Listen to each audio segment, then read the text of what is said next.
Beberapa tahun kemudian, tepatnya di bulan Jumadil Awal, 40 tahun sebelum Bi'tsah atau terutusnya Nabi Muhammad SAW, Abdul Muthalib yang saat itu telah memiliki beberapa orang putra kembali menggegerkan kota Mekah. Bagaikan seorang raja dikawal para punggawanya, beliau berjalan penuh wibawa memimpin putra-putranya menuju Ka'bah. Sebuah keluarga yang begitu disegani di Mekah, berjalan tenang dan mantap. Namun wajah sang ayah jelas menampakkan kegelisahan. Memang ketampanannya mampu menimbun usianya yang sudah tidak muda lagi. Akan tetapi rasa gelisah telah mengalahkan segalanya, hingga nampak jelas di wajah pemuka Quraisy itu. Penduduk Mekah terbelalak menyaksikan pemandangan aneh hari itu. Mereka keluar rumah dengan penuh tanda tanya. Sehari sebelumnya, keluarga bangsawan kaum Quraisy ini telah melakukan pembicaraan serius perihal nadar yang telah diucapkan Abdul Muthalib beberapa tahun silam. Mendengar hal itu, ke-10 putranya tercengang, tak percaya kalau ternyata setelah dewasa, salah satu dari mereka harus merasakan pedihnya sayatan pedang dari ayahnya sendiri. Sebenarnya urusan kematian bagi mereka bukanlah sesuatu yang menakutkan. Apalagi jika harus mati di tangan ayah sendiri demi memenuhi nadarnya. Itu sama sekali bukan sesuatu yang harus ditakuti. Bahkan mereka beranggapan itu merupakan kematian yang terhormat. Yang mereka takuti adalah menyaksikan kematian saudara sendiri tepat di depan mata, tanpa dapat melakukan apapun baginya. Hal itu lebih pedih daripada sabetan pedang beracun ke tubuh mereka. Kini putra-putra Abdul Muthalib benar-benar bingung, dan memang layak untuk bingung. "Wahai ayah, apa yang harus kami lakukan?" tanya putra ketika mendengar penjelasan beliau. "Tulislah nama-nama kalian pada anak panah." Dengan mantap ia menjawab. Mereka pun melakukan apa yang diperintahkan ayahnya. Keesokan paginya, mereka keluar menuju Ka'bah untuk melaksanakan undian sebagai penentu siapa yang akan dikorbankan. Ketika mentari mulai memamerkan kemenangannya, mengusir gelapnya malam, keluarga yang tengah diliputi kegelisahan itu tengah berdiri, menguatkan diri, menerima kekalahan untuk memenuhi nadar di hadapan juru ramal kota. Bagi Abdul Muthalib, nadar itu tidak bisa diabaikan karena urusan ini berkaitan dengan Tuhan. Meskipun begitu, beliau merasa limbung, juga membayangkan seandainya yang harus dikorbankan adalah Abdullah, si bungsu kesayangannya yang kini ketampanannya sedang mekar. Untuk meneguhkan hatinya, beliau meminta agar juru ramal segera melakukan pengundian. Masyarakat Mekah hanya mampu menatap ketika pemimpin mereka itu menyerahkan beberapa anak panah yang telah tertera nama-nama putranya. Anak panah telah berada dalam genggaman juru ramal. Semua mata memijing ingin menyaksikan siapa yang bakal keluar dari undian tersebut. Hati Abdul Muthalib tegang. Seandainya boleh memilih, mungkin lebih baik beliau menghadapi ratusan pasukan perang meskipun tanpa senjata, daripada harus menunggu beberapa menit yang sangat mengerikan itu. Apalagi ketika beliau menatap si bungsu nan tampan Abdullah, beliau benar-benar merasa pedih jika membayangkan Abdullah yang akan menjadi korban dari nadarnya. Penantian itu serasa menyodorkan kepala sendiri ke mulut singa padang pasir yang tengah kelaparan. Sesaat kemudian undian segera dilaksanakan. Semua mata menatap. Setiap hati tegang dan jantung siapapun berdenyut tak menentu, seperti seorang peserta lomba baca puisi di pasar ukat yang lupa barisan kata-katanya. Dan apa yang dikhawatirkan Abdul Muthalib menjadi kenyataan. Ternyata yang keluar dari hasil undian adalah Abdullah, putra kesayangannya. Seketika itu tubuh beliau seolah tercabut tulang belulangnya. Lunglai bagikan pakaian basah hendak dijemur. Hatinya bagai dipatuk ular berpisah tanpa diberi apa-apa. Semua orang menutup mulut, tak percaya dengan apa yang mereka lihat. Sungguh, seandainya yang terpilih bukanlah Abdullah, Abdul Muthalib berniat mengadakan pesta sebagai ucapan syukurnya. Namun takdir berbicara lain. Nadar telah terucap, undian juga telah keluar. Tibalah detik-detik mendebarkan itu. Dengan menenteng sebilah golok tajam, Abdul Muthalib menuntun Abdullah menuju tempat di antara berhala Isof dan Naila. Bapak dan anak ini saling berpegang tangan erat, seolah saling meyakinkan bahwa semua akan baik-baik saja, seperti halnya yang dialami oleh Nabi Ibrahim alaihissalam dan Ismail alaihissalam, putra kesayangannya. Ketika mereka berdua berjalan dengan langkah dimantap-mantapkan, masyarakat yang hadir mulai kasak kusuk, terutama keluarga dari Fatimah binti Amr bin Ati dari klan Makhzum, satu-satunya istri Abdul Muthalib dari klan Quraisy yang mempunyai pengaruh cukup kuat di Mekah.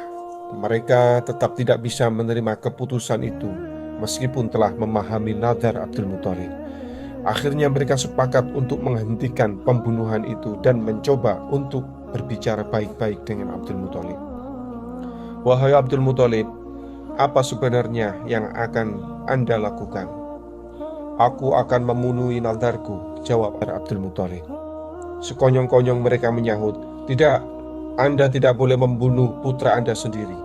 Jika Anda bersikeras melakukannya, niscaya orang-orang seantero Jazirah Arab akan membunuh anak mereka karena menirukan apa yang telah Anda lakukan. Bagaimana jika hal ini menjadi sebuah tradisi? Seolah tak mempedulikan semua itu, Abdul Muthalib tetap teguh dalam pendiriannya untuk melaksanakan nadarnya. Tak ayal, hal ini memantik Al-Mughirah bin Abdullah, sesepuh dari klan Makhzum, turun tangan. Bagaimanapun juga ia merasa bahwa putra Fatimah yang masih ada ikatan saudara dengannya harus diselamatkan. Dengan penuh wibawa ia memegang tangan Abdul Muthalib sambil berkata tegas, menyiratkan kesungguhannya. Demi Allah, serunya, janganlah sekali-kali menyembelih putra Anda sendiri, apapun alasannya. Kalau memang harus ditebus dengan harta, kami bersedia mengumpulkan harta untuk keperluan itu. Lalu seseorang menyambung perkataan Al-Mughirah.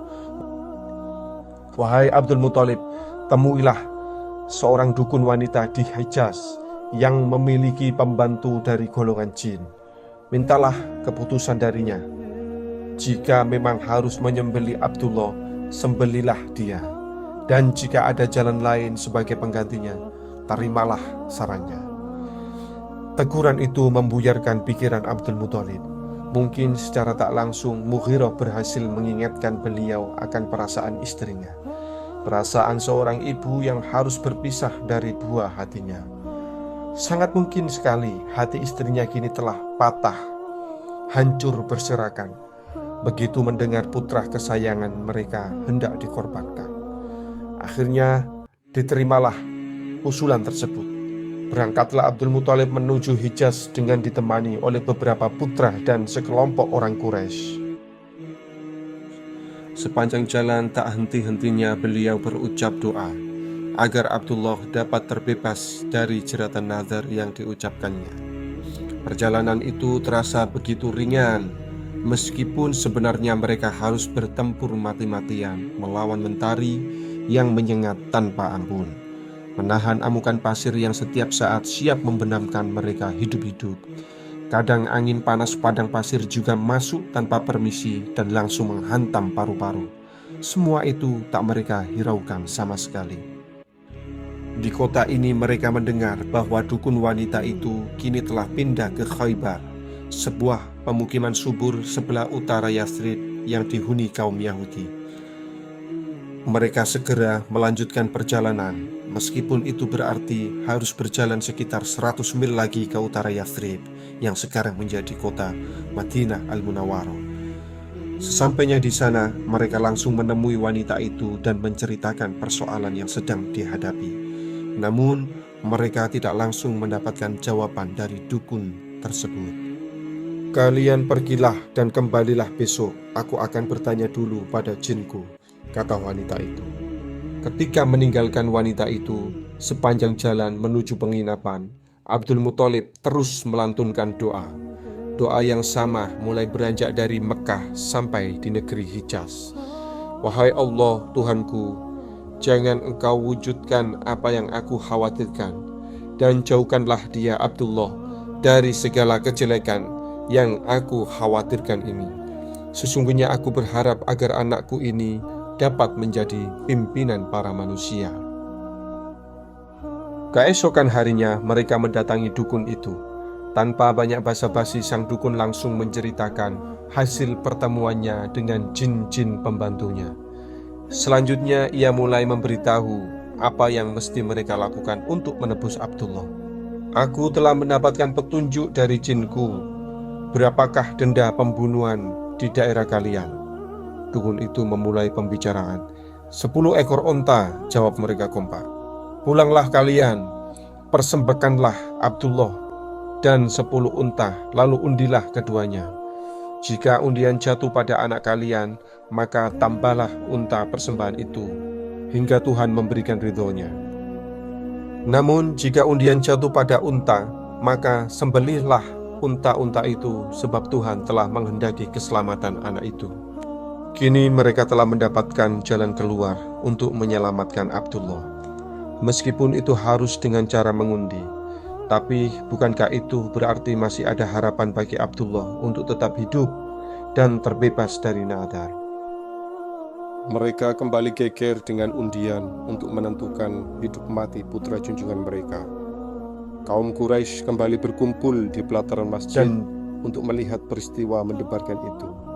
Abdul Muthalib telah berdiri bersama juru ramal di tempat pengundian. Undian pertama telah dilakukan dan hasilnya mencengangkan. Abdullah harus dikorbankan. Sesuai dengan anjuran dukun Hijaz, unta-unta persembahan segera ditambah. Akan tetapi hasilnya tetap sama. Putra mahkota Abdul Muthalib itu harus menyudahi hidupnya di bawah tajamnya pedang. Unta-unta harus ditambah hingga mencapai 100 ekor. Saat itulah undian menunjukkan bahwa yang harus dikorbankan adalah unta-unta tersebut. Sesaat ketegangan mereka dan penduduk Mekah tampak bersorak gembira. Wahai Abdul Muthalib, sesungguhnya Tuhanmu telah ridho. Kenyataan bahwa 100 unta itu telah jatuh sebagai korban belum bisa diterima oleh Abdul Muthalib. Bagi beliau, sekali undian belum bisa menjadi keputusan akhir dari sebuah peristiwa penting. Demi Allah, aku belum bisa meyakini hal itu sebelum kita lakukan 3 kali lagi, jawab Abdul Muthalib, membuat mereka semua terdiam dan menunda kebahagiaan tersebut. Dengan berat hati undian dilaksanakan lagi. Kali ini semuanya benar-benar cemas. Mereka tak bisa membayangkan seandainya yang keluar dari undian nanti adalah Abdullah. Haruskah unta-unta itu ditambah lagi? Ataukah saat itu pula Abdullah akan meregang nyawa di antara berhala Isyaf dan Naila? Semua serba mungkin.